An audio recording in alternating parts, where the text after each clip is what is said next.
نبی کریم صلی اللہ علیہ وسلم نے فرمایا جو دو نمازوں کے درمیان گناہ آتے ہیں جی جب آدمی نمازیں پڑھتا ہے تو ایک نماز سے دوسری نماز کے درمیان جو گناہ آتے ہیں وہ اللہ تعالیٰ معاف کر دیتا ہے. صحیح لیکن پیوریفیکیشن کا ایک سسٹم ہے. نماز بھی پیوریفیکیشن کا نظام ہے.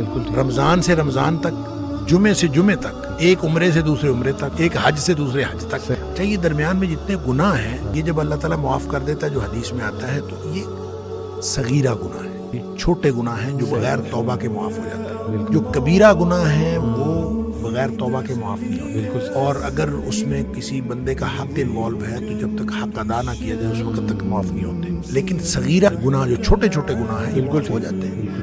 اللہ تعالیٰ نے دو جگہ پہ کم از کم قرآن میں یہ فرمایا ہے کہ چھوٹے چھوٹے گناہ جو ہیں ہم تمہارے ویسے ہی معاف کر دیں گے. تم بڑے گناہوں سے تو بچو، بڑے گناہوں سے تم بچ جاؤ، چھوٹے گناہ ہم تو تمہارے ویسے ہی معاف کر دیں گے. صحیح اس لیے یہ تو ایک بڑا شاندار سسٹم ہے، پیوریفیکیشن پیوریفیکیشن کا نظام ہے.